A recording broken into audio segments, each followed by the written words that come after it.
Welcome everyone to the Pantheon. I'm your host Ray, And I'm Evy. and today we're going to do a Mortal Kombat 2021 reboot, I guess you would call this, right, of the franchise. Yeah.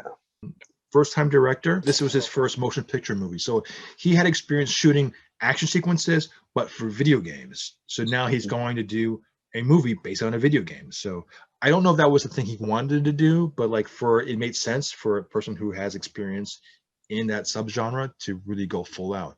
And what better movie than Mortal Kombat? I think out of all the games you could think of, would you agree that Mortal Kombat has the better story base background or to dwell on? Oh, yeah, I think it did. I like the story and everything. Although some of the characters weren't in there, it was still really, really good.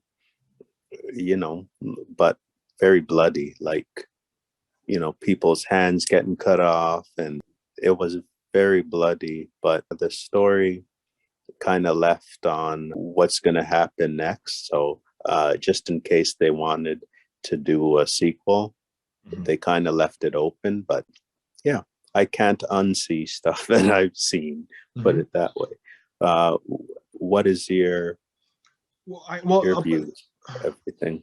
Okay, well, I'm surprised because it says Mortal Kombat and it's not the Mortal Kombat, and I know the reason why they chose that is because once you get into the tournament, you are restricted to what us fans know what the tournament's about. There are certain lines, there are certain rules, there are certain behaviors that these characters have to like abide by. Like we have to expect a certain thing from a certain character. By doing this, and okay, so this is the only major spoiler I'll give. This is a prequel to before the tournament kicks up. So the tournament hasn't even happened yet. This is just the story before we get to the tournament, and this is maybe one of a couple stories before we get to the tournament. So in that sense, it's a misdirect in the sense that it's not Mortal Kombat. It's just a setup for it. Before I say what I thought, do you think the best part of this movie is the opening sequence, or is there more? Did you think is probably better? I think there's more that could be better, definitely. Like people expect it to be really, really bad. Although it was bad for what I saw, it was really, really bad. Yeah, I don't know. Anyway, it is what it is. Okay, well, in terms of there's a 95 Mortal Kombat. There's Annihilation. Annihilation, in my opinion, is still the worst out of every incarnation of Mortal Kombat has to give. This movie isn't as horrible as Annihilation. Annihilation was a fanboy film which missed the mark like by a mile. This movie understood where it's coming from. The choices it made is troubling, but the reason why is because the producers wanted a character who they can control. Whereas every other character that Mortal Kombat has, fans who play the game has an expectation. By having a character that's not beholden to the games, you can control what he does. You can have him do what you want him to do, and he doesn't have to follow any mold that was pre-made. So the character of Cole was Cole Young is a complete abstract. We had no idea who he was. He was a complete like a MacGuffin. He was a complete like a clean slate. We did not know his connection to Scorpion. And that was one of the biggest mysteries, the mystery box of this movie. They kind of give you a clue. They kind of mislead you. You're not sure what's going on. And that was the thing. Even in the trailers, you're like, okay, there's a connection between him and Scorpion. Will he become Scorpion? Is he Scorpion? Is he a reincarnation of Scorpion? Like, what is this guy's connection? What is his arcana? And which is something we learn. What our arcana is. Well, we sort of learned what an arcana is in this film. You get some of the main characters, which is you agree with that. You get Jax and Sonya. They're the OGs of this game system. You got Shang Tsung and Liu Kang. Those are the originals. And then, of course, you were mentioning earlier, you have characters from from later on. You have Raiko from the 3D version, MK4. You've got the vampire character who is like from the Deadly Alliance. So they picked and choose certain characters from the gaming world to choose for this one. The history between Bihan and Hanzo Ayashi, who is Sub-Zero and Scorpion, how'd you like their origin? Like, because we see this in this movie. I have it like it was okay. Mhm.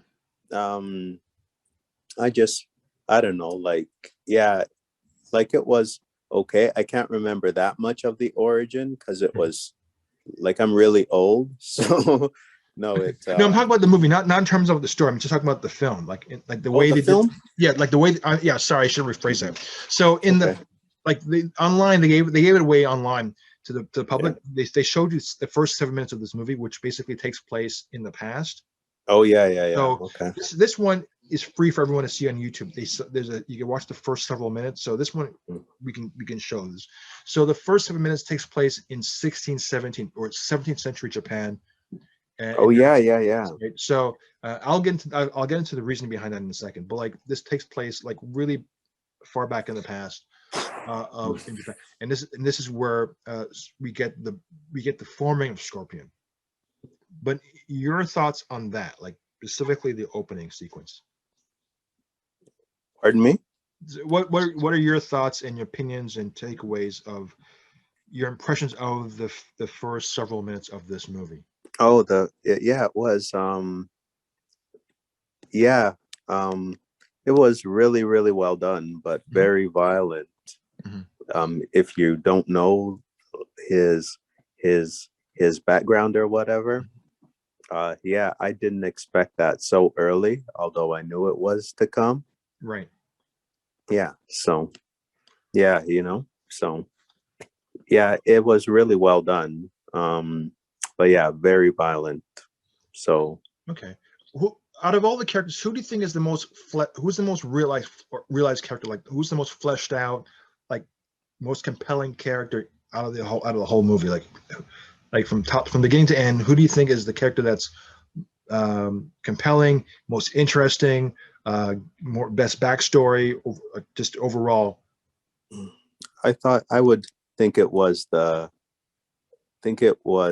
black guy, Jax. I thought Okay. it was, yeah, he did. Yeah, it was just amazing. Very close to the character itself. It was really well done. But yeah, be careful. Don't. Yeah, just it's not. Yeah, it's very true to the to what people think it is. I'm not saying don't see it, but yeah, Okay. for the first 7 minutes, it's very violent. Okay. Well, from what we know of the game, from playing the game, because you and I have played the game since high school, right? Yeah, So we played it for a long time. for sure. But like, okay, so the rule of the lore of the game is this, and this goes back to the 1990s, even the 95 film. Basically, the tournament has been won 9 out of the 10 times, Hmm. right? And Outworld which is led by the villains, have won the tournament 9 times. If they win it the 10th time, they have the ability to invade and conquer any realm they choose. They've Yeah. chosen Earth realm, Earth. So that's how the plot is set up, and that's the plot. That'll be the plot for Mortal Kombat when we get to Mortal Kombat. Mhm. Now, Outworld has a champion. Now, who do you think is their champion for most of the 9 tournaments? Okay, I'm the reason why I'm getting to this because we know, and this is not a giveaway. Like Shang Tsung, who's a leader of Outworld, he cheats, right? And Yeah. they're trying to take out some of the players before they get to the tournament. That's the whole crux of this movie. But there is a champion now. One of the earlier champions is Goro. right? Right. Yeah. Goro was one of the initial champions of Outworld, but it's kind of shown to you in a weird way that he's not their champion now. He's just a former champion of Outworld, and he's very well respected. Now he has Shang Tsung, who's a leader of the villains. He has a rogue gallery of villains who is part of the tournament, but there should be one champion of them all. But one of the gifts, win it, you get to defend the championship at the next tournament, right? Oh, right. Okay. Right. So, Oh, okay. That's what you mean. so the champion, one of the gifts of Mortal Kombat is you don't age. Okay. Oh, wow. If you're wondering why Sub-Zero is still alive and still young, it's because he's won the championship every generation. So the rules of Mortal Right. Kombat is every generation there is a tournament. If you do the math, that's 42 years. So every 42 and a half years, 42 years, they have a tournament that decides the fate of the world. So they've won it for the last 9 tournaments. So that's the reason why there's from 17th century Japan till 2020 or 2021 is why you have that. That's 9 generations. Right. Okay. So that I had to do the math on my own. That way they wouldn't give it to you that. But that's how they figure it out. And that's how the lifespan of a human being is, especially back then too, like 30, 40 years of age. So if you average it out, 42 makes sense. Okay. So, but the reason why it's Sub-Zero is alive and well and hasn't aged too well is because he's won it for the 9 times or for the 8 times. And they give you a reason why he is part of a clan for the turn. Like the fighters are chosen. They explain it to you. There are these tattoos. Yeah. Okay. Right? Now, I won't go into too much of it from the tattoos about how they work because it's interesting. Did you understand how the tattoos work in this movie? Because it's not something. No, I don't think it's anything that we were prepared to deal with. No, I don't. Okay, because like fighters, the only fighter who was born with it was Cole. Everyone else kind of gained their tattoos. So. Okay. That was something we learned as we go along. The character who didn't have a tattoo was Sonya, right? She was a girl without the dragon tattoo, which is kind of funny in itself when you think about it out loud. So that was pretty cool. So they play on that mythology. The fatalities are very much close to the fatalities that you see in the game system. How do you think about those?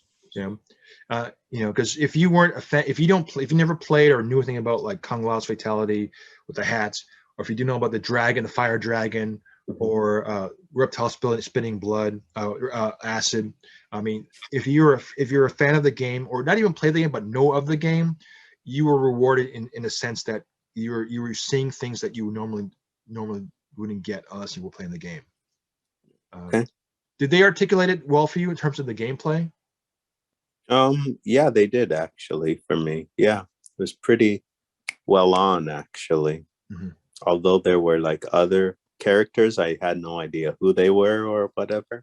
Other than that, it was really, really well done. Yeah, like the character of Rico, who's like basically a wannabe of Shao Kahn with a hammer. Yeah. That character I had no idea was an actual character from the movie, from the game. He's from the MK4, and I never played this, but he's an actual playable character. He's got a love for Shao Kahn, so he imitates him with his weapon and the way he dresses. It's very much like Shao Kahn. It's the character you play in number 4, and that's a game that no one. It's one of those rare games that people actually play. So it's obscure. Why I didn't know who that was. So with that, I'm Ray. And I'm Evy. We'll talk to you for sure next time. Okay. Bye.